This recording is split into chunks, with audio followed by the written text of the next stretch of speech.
रत्नदेव द्वितीय तक हो गया था ना, 3 पुत्र देखे थे हमने उसके, ठीक। उसमें जो उसका ज्येष्ठ पुत्र रहता है पृथ्वीदेव द्वितीय, वो राजा बनता है आगे, ठीक। अब हम देखते हैं इधर से चालू करते हैं, कोने से, पृथ्वी देव सेकेंड से, ठीक। पृथ्वीदेव सेकेंड के इसने भी देखो इसने सिक्के चलाए, कौन कौन से सिक्के चलाए, पहला फैक्ट, सोने के, तांबे के और चांदी के छोटे सिक्के, ठीक। सोना, तांबा और चांदी के छोटे सिक्के चलाए। पूरे कलचुरी जितने थे उसमें सबसे ज़्यादा अभिलेख पृथ्वीदेव सेकंड के मिलते हैं, टोटल 14 अभिलेख मिलते हैं इसके। अभी तक कलचुरियों में सबसे ज़्यादा पाए गए अभिलेख किसके हैं? पृथ्वीदेव के हैं, ठीक। इनका एक सेनापति था जगपाल, इसी ने राजीव लोचन मंदिर राजिम का क्या किया था? जीर्णोद्धार। राजीव लोचन मंदिर राजिम का क्या कराया था? जीर्णोद्धार। कौन था? जगपाल या जगतपाल के नाम से भी सुनने को आता है, ठीक। यह जो जगपाल था ये छत्तीसगढ़ का नहीं था, इसका जो एग्जैक्ट घर था इस जगपाल का वह था आपका मिर्ज़ापुर के पास, ठीक, बड़हा ग्राम में, ठीक। मिर्ज़ापुर, बड़हा, कहाँ का? हाँ, इसका जो घर था वह मिर्ज़ापुर के पास कहाँ था? बड़हा ग्राम में था, ठीक।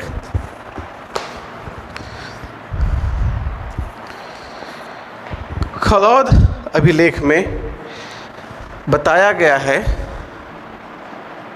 खरौद अभिलेख में बताया गया है कि इसने कलिंग के जटेश्वर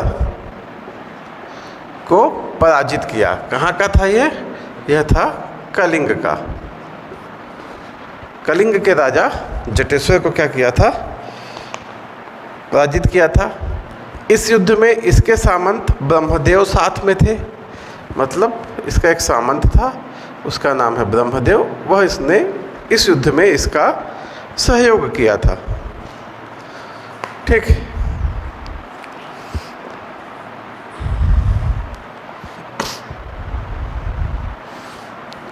इसने चक्रकोट पे आक्रमण किया।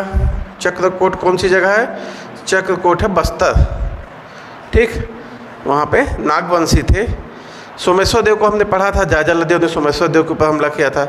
उसके बाद पृथ्वीदेव द्वितीय ने भी सोमेश्वर देव की जो आगे आने वाली पीढ़ियाँ हैं उसके ऊपर हमला किया था, आपके कहाँ पे? ये चक्रकोट में। चक्रकोट अभी वर्तमान में कहा जाता है कि यह बारसूर के आसपास की कोई जगह है जो उस समय छिंदक नागवंशियों की राजधानी हुआ करता था, ठीक। इसके कोनी अभिलेख में बताया गया है, ठीक। इस समय एक मात्रक चलता था हल, आज जैसा हल नहीं था। यह हल जमीन की माप करने के लिए या उपज की माप के लिए उपयोग होता था। इसका उल्लेख कहाँ है? कोनी अभिलेख में, ठीक। कोनी अभिलेख में यह उल्लेख है कि जो हल होता था इसका उपयोग जमीन को नापने के लिए या फसल को नापने के लिए किया जाता था, ठीक।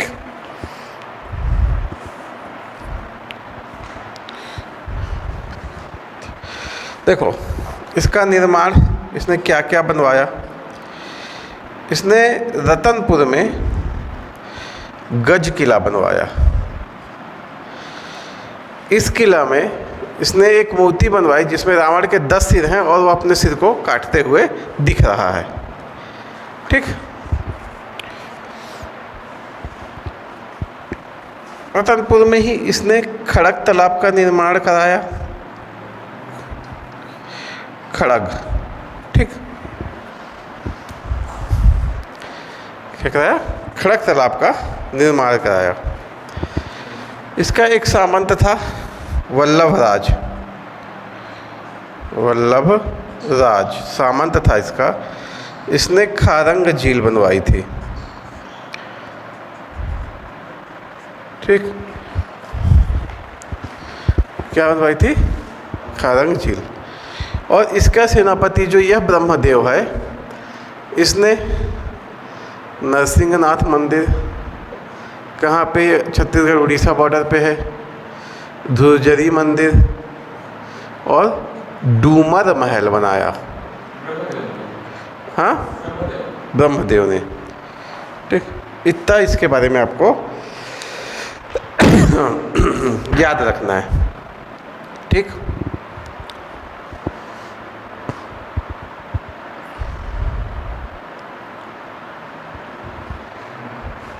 चलो आगे देखते हैं।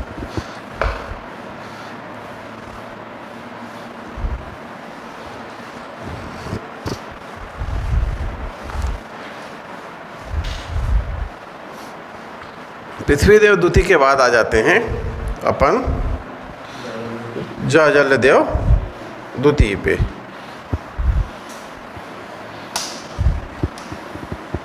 पृथ्वीदेव द्वितीय के एक्चुअली 2 लड़के थे,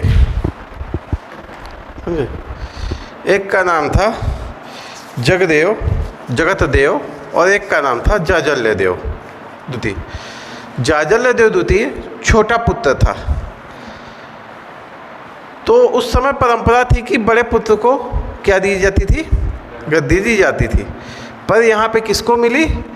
जाजल्यदेव द्वितीय को। क्यों मिली, क्या कार्य था, ये नहीं पता, लेकिन दोनों भाइयों के बीच ऐसे कोई अनबन की बात, देव सेकेंड है ना, कोई अनबन की बात नहीं समझ में आती, क्योंकि एक अभिलेख प्राप्त हुआ है। उस अभिलेख में भी यह बताया गया है कि जगतदेव ने अपनी स्वेच्छा से गद्दी पे नहीं बैठा था, वो पूर्वी सीमा चला गया था, वहाँ पे रक्षा, मतलब अपने देश की रक्षा कर रहा था उस एरिया में रह के।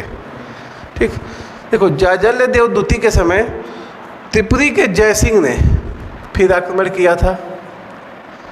ठीक, इस आक्रमण में इसका एक सामंत था उल्हड़देव। ठीक, यह शहीद हो गया था। इसके शहीद होने से इसकी 3 रानी क्या हो गई थी? सती हो गई थी। इसका पुत्र था आमरदेव, जिसको फिर जाजल्यदेव द्वितीय ने क्या कर लिया था? गोद ले लिया था और अपना पितृ स्वीकार कर लिया था, है ना। कलिंग का नहीं, ये जो जयसिंह था ये था आपका त्रिपुरी का। ठीक, और यह लड़ाई हुई थी शिवरी नारायण के पास। ठीक, शिवरी नारायण के पास यह युद्ध हुआ था।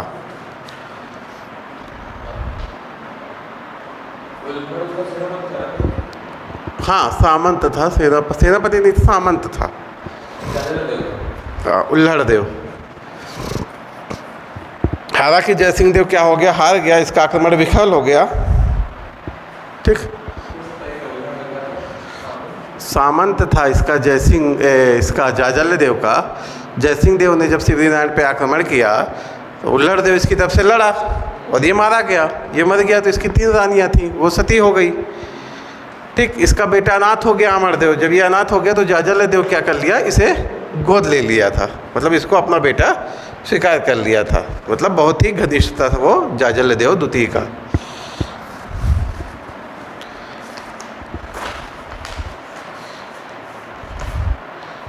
ठीक, इसी के समय आपका शिवरी नारायण में चंद्रचूर्ण मंदिर का निर्माण होता है। ठीक, क्या होता है? चंद्रचूर्ण मंदिर का निर्माण होता है। यहाँ पे एक कहानी भी है कि कोई थीरू, ये नाम ध्यान रखना, थीरू, इसने जाजल्यदेव द्वितीय को पकड़ लिया था। ठीक, तो जाजल्यदेव द्वितीय का एक ज्योतिष था, एक पुरोहित था। ठीक, ये थीरू कौन था ये नहीं पता। कोई बोलता है कोई यक्ष था, कोई बोलता है कि मगरमच्छ था। तो एक्चुअली इसकी एग्जैक्ट जानकारी नहीं है कि ये क्या था, लेकिन इसको छुड़ाने में इसके ज्योतिषी राघव और पुरोहित नामदेव, कहा जाता है इन दोनों ने जाजल्यदेव को थीरू से छुड़ाया, जिससे खुश होके जाजल्यदेव द्वितीय ने इनको 1 ग्राम दान दिया था बुंदेला ग्राम। ठीक, बुंदेला ग्राम को क्या किया था? दान दिया था।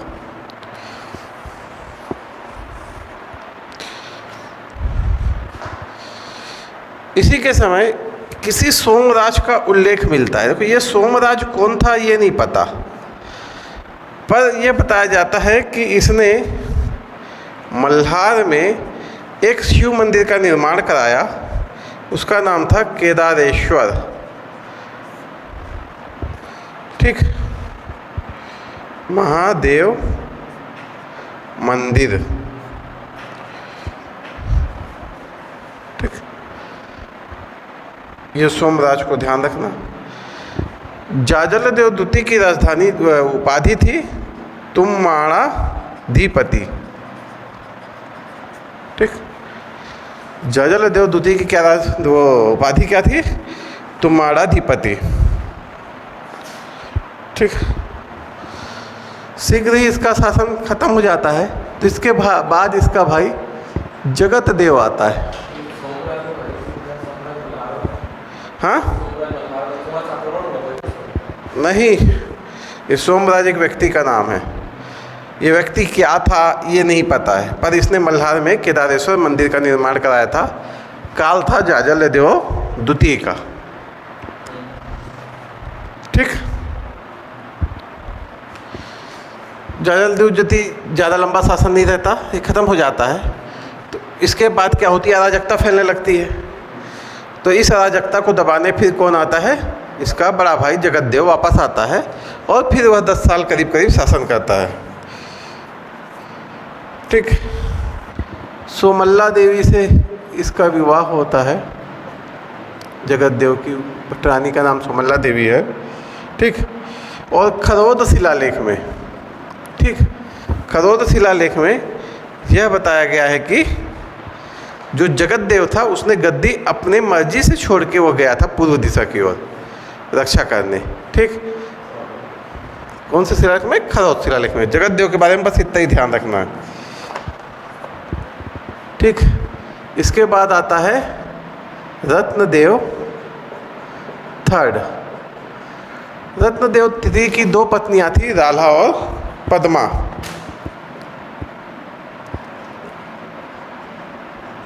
ठीक, रत्नदेव तृतीय की कितनी? 2 पत्नियां थी, राल्हा और पद्मा।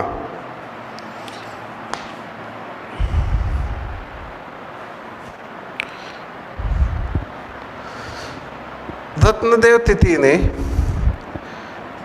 खरोद के लक्ष्मणेश्वर या लक्ष्मणेश्वर मंदिर का जीर्णोद्धार कराया। ठीक, इस समय इसका सामंत कौन था या सेनापति बोले तो गंगाधर राव इसका प्रमुख मंत्री था। ठीक,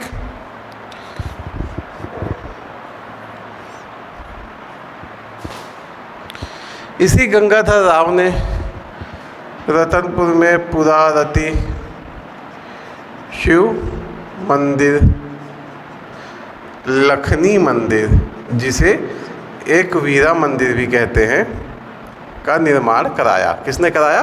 गंगाधर ने कराया रत्नदेव तृतीय के कार्यकाल में। ठीक,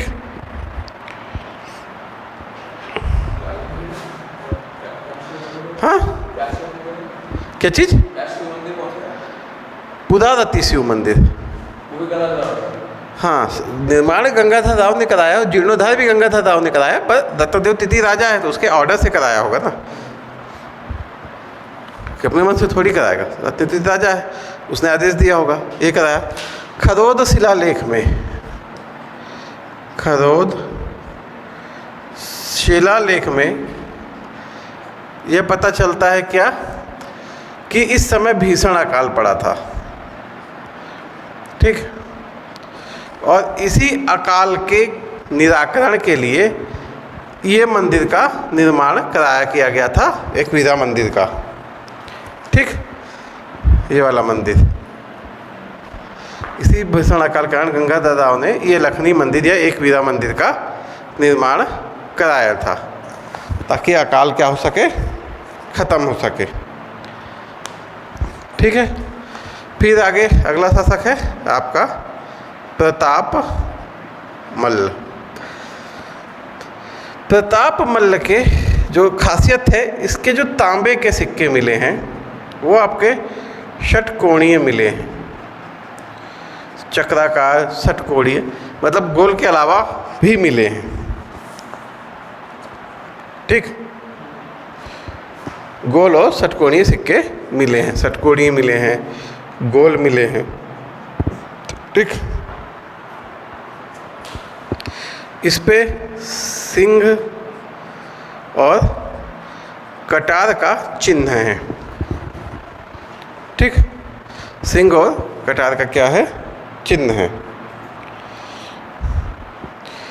इसके 2 ताम्रपत्र मिले हैं, एक है बिलईगढ़ का, बिलईगढ़, ठीक, और एक है पेंड्राबंद, पेंड्राबंद, बिलईगढ़ और पेंड्राबंद, इस 2 जगह के इसके ताम्रपत्र मिले।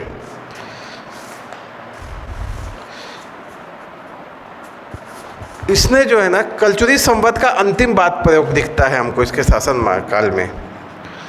कलचुरी संवत का अंतिम प्रयोग, इसके बाद जो राजा मिलते हैं वो कलचुरी संवत का प्रयोग करते हैं हमको नहीं दिखते हैं।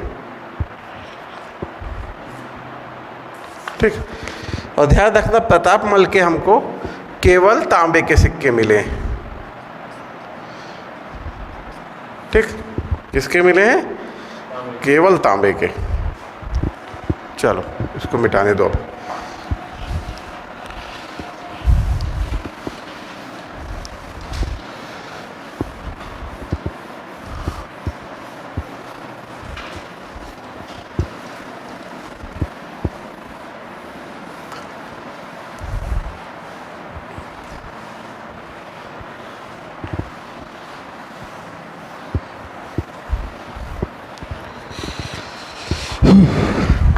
ठीक, देखो प्रतापमल के बाद ना करीब 200 साल तक ना कोई जानकारी नहीं मिलती है, अंधकार युग रहता है, कौन शासक हुआ नहीं हुआ कुछ नहीं पता चलता है। तो इस समय के प्रसिद्ध इतिहासकार है रेवाराम बाबू।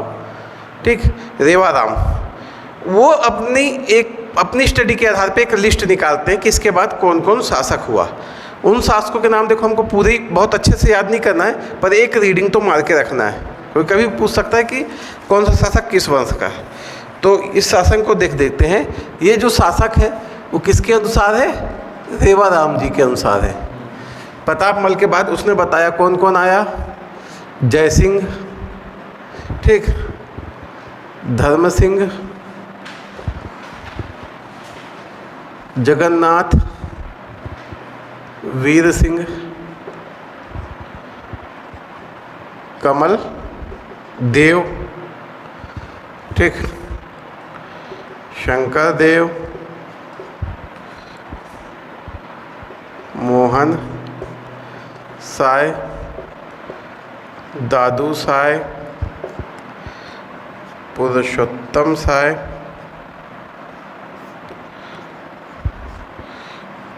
बहरेंद्र साय। ये वंशावली है रेवाराम के अनुसार प्रतापमल के बाद की। पर हमको जो साक्ष्य मिलते हैं वो फिर हमको सीधे बहरेंद्र साय के मिलते हैं। ठीक, तो बहरेंद्र साय को देखेंगे।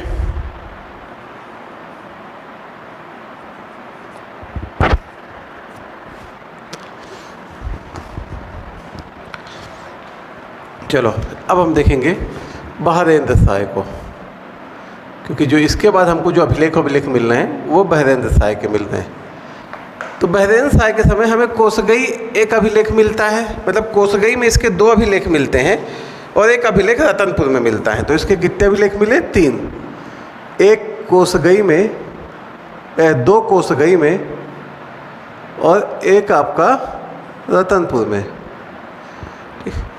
इससे पता चलता है क्या कि इसने कोसगई में एक मजबूत किले का निर्माण कराया था।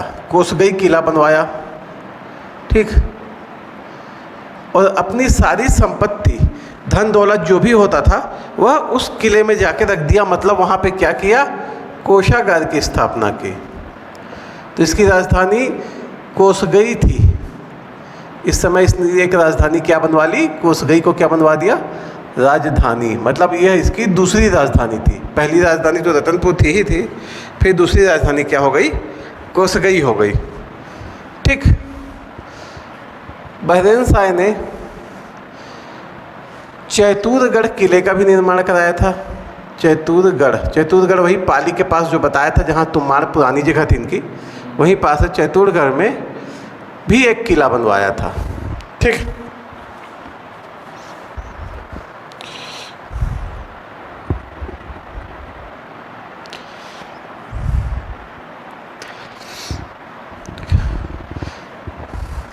इसकी माता का नाम था गुंडाई। इसने रतनपुर के महामाया मंदिर का क्या कराया था, जीर्णोद्धार कराया था। और यहीं पे इसको इसका पहला जो आपका एक लेख है, अभिलेख, वो आपको महामाया मंदिर में ही मिलता है, ठीक। और यहाँ पे एक तालाब है, बहरैया तालाब, यह इसी के द्वारा बनवाया गया था, ठीक है।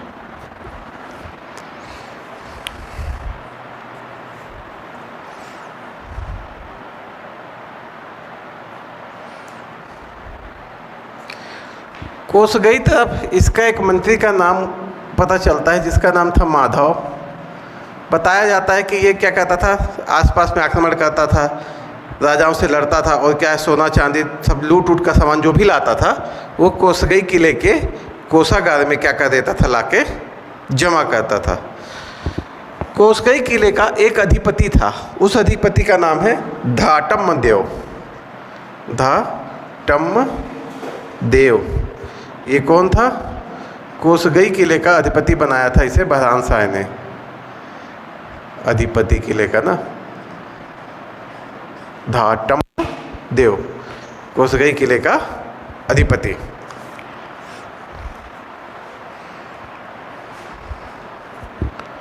तो ध्यान रखना, छत्तीसगढ़ में पहला शासक जिसने कोषागार बनवाया, इसका सबसे इम्पोर्टेंट क्वेश्चन यही है। फिर बाकी चीज़ें भी इम्पोर्टेंट है, आजकल तो अंदर काफ़ी जाके पूछता है, जैसा बढ़ रहा है स्टैंडर्ड, तो आपको अंदर की चीज़ें भी याद रखना है। यही कोसगई किले के जो लेख है ना, उसमें पूर्ववर्ती शासकों के नाम मिलते हैं, ठीक। पूर्ववर्ती शासक, ये जो लिस्ट हमने देखी यह रेवा राम ने बनवाई थी, पर यहाँ पे जो पूर्ववर्ती शासकों की जो लिस्ट है वह बहरैन शाह द्वारा खुदवाई गई है, ठीक। इसमें देखो कौन कौन से शासक मिलते हैं, सिंघन, फिर है आपका डंधीर, फिर है मदन ब्रह्म, फिर है रामचंद्र, सॉरी, फिर है रत्न सेन। इतने शासकों के नाम हमें कोसगई शिलालेख में मिलते हैं, ठीक। लिख डाले, चलो।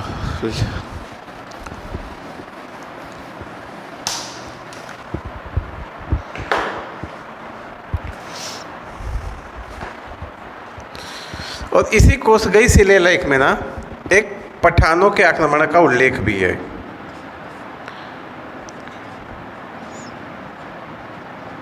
ठीक। कुछ लोगों का ये मानना है पठानों का आक्रमण इधर पूर्व से शुरू हुआ, रतनपुर पहले पड़ता था, इसीलिए शायद इन्होंने क्या कर दिया, राजधानी को कोसगई बना दिया, अपना सारा खजाना कहाँ रखने लग गए, कोसगई में।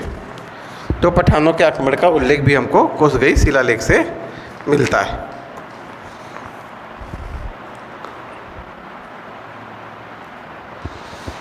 फिर इसके बाद जो अगला शासक आता है वो है कल्याण साय।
ठीक है, तो इसके बाद आता है कल्याण साय। कल्याण साय को ये बताया जाता है, इसकी दो कहानियाँ हैं। एक बाबू देवाराम के अनुसार इसका विवाद हो गया था, जिसके कारण इसे 8 वर्ष अकबर के दरबार में रहना पड़ा था, ये देवाराम बोलते हैं। पर तुजू के जहांगीरी में उल्लेख है कि कल्याण साय 8 वर्ष जहांगीर के दरबार में था, ठीक, जिसको जहांगीर के पुत्र परवेज ने पकड़कर कहाँ ले गया था, जहांगीर के पास, और इसके साथ करीब 22 राजा गए थे। ठीक, ये कहानी इसकी। यहाँ पे क्वेश्चन क्या है, क्वेश्चन ये हो सकता है कि ये उल्लेख कहाँ पे है कि ये 8 वर्ष रहा जहांगीर के दरबार में, या कहाँ रखा, क्योंकि तुझी के जहांगीरी ज़्यादा ऑथेंटिक मानी जाती है। ठीक, तो अगर नॉर्मल क्वेश्चन पूछता है कि कल्याण साय किसके दरबार में 8 वर्ष था, वहाँ अकबर और जहांगीर दोनों के नाम है, तो आपको जहांगीर लेना है, क्योंकि वो तुजू के जहांगीर में उल्लेख है। ठीक, कल्याण साय ने जमाबंदी प्रणाली शुरू की, यही जाके क्या बन गई आगे, गढ़ व्यवस्था। ठीक, जिसके नाम से छत्तीसगढ़ को छत्तीसगढ़ों के नाम से जाना जाता है। ठीक, तो जमाबंदी प्रणाली की शुरुआत की।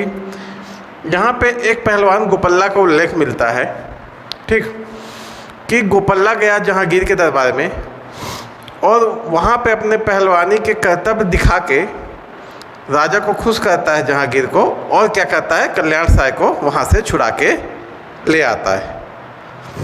ठीक, ये है गोपल्ला की कहानी, तो इसको ध्यान रखना। तो हमारे यहाँ लोक कथाओं में भी ये कहानी चलती है। ठीक,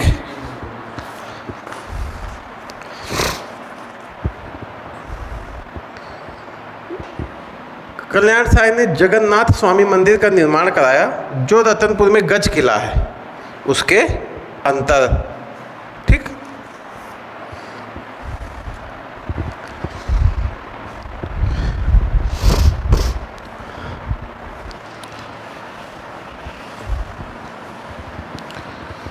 देखो, इसके बाद फिर हमको बीच में कुछ पीढ़ियों का उल्लेख नहीं मिलता है।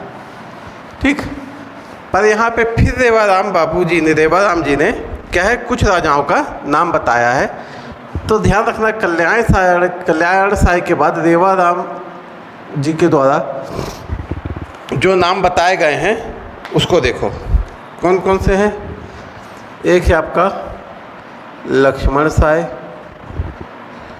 फिर शंकर साय, फिर त्रिभुवन साय, फिर जग मोहन, फिर अदली, रणजीत और तखत सिंह। ठीक, कल्याण साय के बाद हमको एक राजा का उल्लेख मिलता है, सिर्फ इसके बारे में ये ध्यान रखना है, लक्ष्मण साय पहली बार इसने बही खाते बनवाए, मतलब हिसाब बुक किताब बताए कि राजा का खर्चा कहाँ जा रहा है और कहाँ से आ रहा है, उसकी एक रिटर्न पुस्तिका बनवाई थी। ठीक, इसके बाद आता है कल्याण साय के बाद आता है लक्ष्मण साय। किस लिए इसका नाम फेमस है, बही खाते के लिए। सिर्फ सिंगल लाइन इसको याद रखना है। इसके बाद हमें जो जानकारी मिलती है वो तखत सिंह की मिलती है, ठीक। लेकिन देवाराम जी कहते हैं कि इसके बाद इतने शासक और आए तखत सिंह के पहले पहले, ठीक। इनके नाम है लक्ष्मण, शंकर, त्रिभुवन, जगमोहन, अदली, रणजीत और फिर तखत सिंह आते हैं, ठीक। ये जो अब देखते हैं तखत सिंह को, ये जो तखत सिंह रहते हैं ये रहते हैं औरंगजेब का समकालीन, ठीक। कहा जाता है इस समय जब शिवाजी भागे औरंगजेब के कैद से तो वह इसके छुपते छुपाते गए थे, तो रतनपुर से भी होते हुए गए थे, ठीक। इसके 3 भाई थे,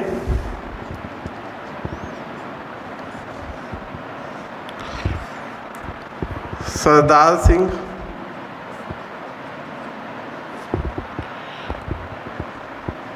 बख्त सिंह और रघुनाथ सिंह।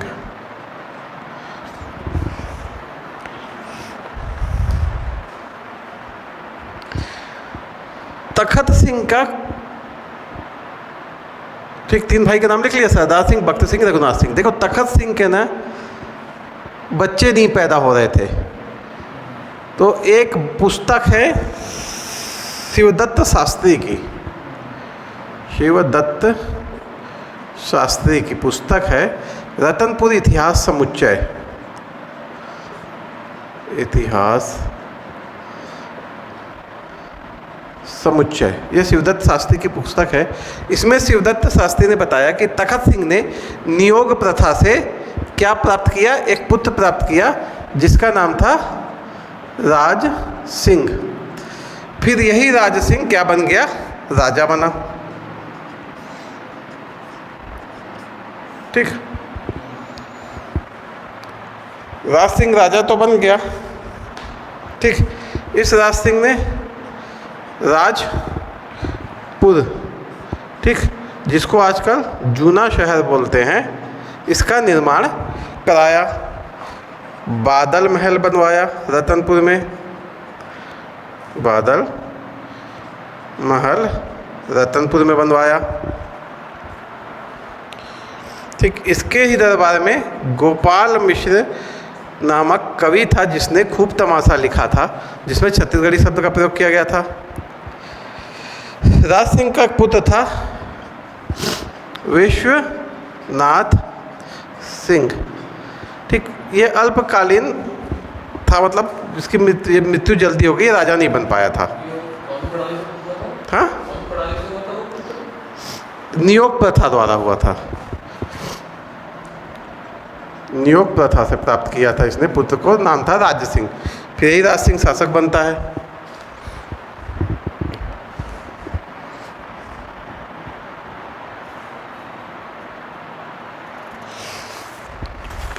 विश्वनाथ सिंह जल्दी मर जाता है।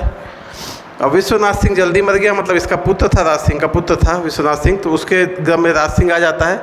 फिर राज सिंह के बाद जो शासन जाता है वह ये जो सरदार सिंह है ना, इसके पास चला जाता है। चलो इसको मिटाते हैं इधर। हाँ, उसी को जूना शहर कहते हैं। फिर बादल महल बनवाया था, है ना, इसी के दरबार में गोपाल मिश्र था जिसने खूब तमाशा रचना की।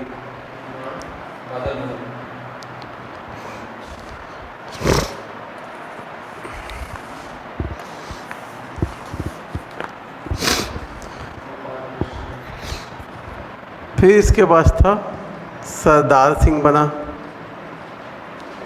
ठीक। सरदार सिंह का भी कोई पुत्र नहीं था, तो फिर रघुनाथ सिंह बन गया।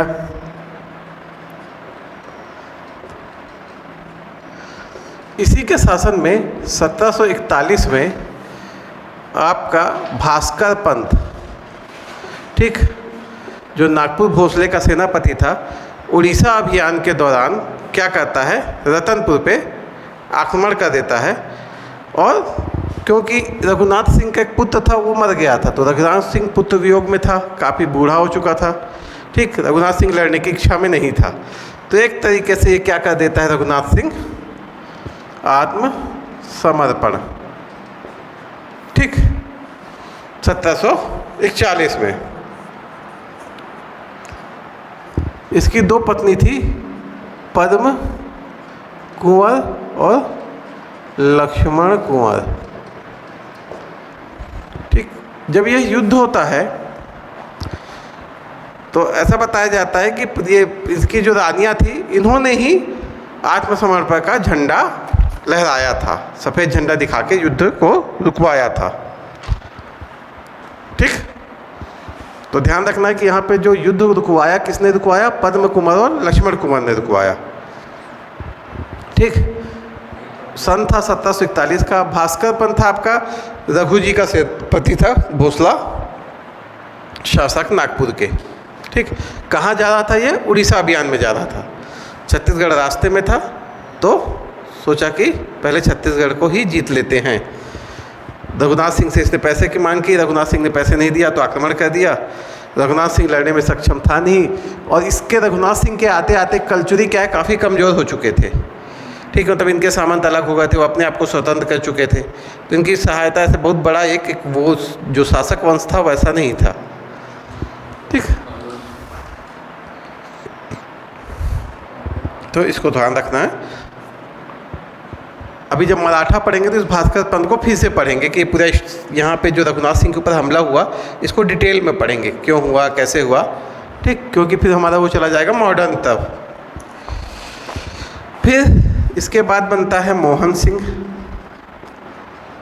ठीक, यह रहता है 45 से 47 तक, 1745 से 1747 तक ये मराठा अधीन अंतिम कसूरी था।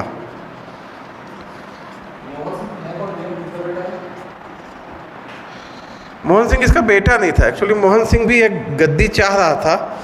ठीक, ये भी कलचुरी वंश का कुछ था, ये गद्दी चाह रहा था। कहा जाता है कि जो भास्कर पंथ ने आक्रमण किया, इसमें इस मोहन सिंह का ही षड्यंत्र था। इसको गद्दी चाहिए थी, उसने भास्कर पंथ को उकसाया कि यहाँ से पैसा मिल जाएगा, आक्रमण करो, तो हम क्या है उसके तक उसको हरा देगा तो मेरे को बैठा देगा गद्दी में। वही रघुनाथ सिंह हार गया, रघुनाथ सिंह हारा तो भास्कर पंथ ने यहाँ पे एक कल्याण गुरी गुसाई करके ना एक वो भी कर दिया था, अपना मुख्तियार नियुक्त करके गए थे। पर रघुनाथ सिंह क्या कहता है, उसको भगा देता है। फिर मोहन सिंह को बैठा दी। 1745 में रघुनाथ सिंह खत्म हो जाता है, मोहन सिंह को बैठा देते हैं 1745 से 40 तक। ठीक, तो यहाँ पे ये मराठाओं के अधीन अंतिम कलचुरी था। कहाँ पे? आपका रतनपुर में। इसी बीच में कहीं से ना त्रिपुरी की एक शाखा रायपुर में भी खुल गई थी। उसको हम अगले उसमें देखेंगे कि रायपुर में कौन कौन से त्रिपुरी आ गए थे, मतलब ये कलचुरी पहुँच गए थे।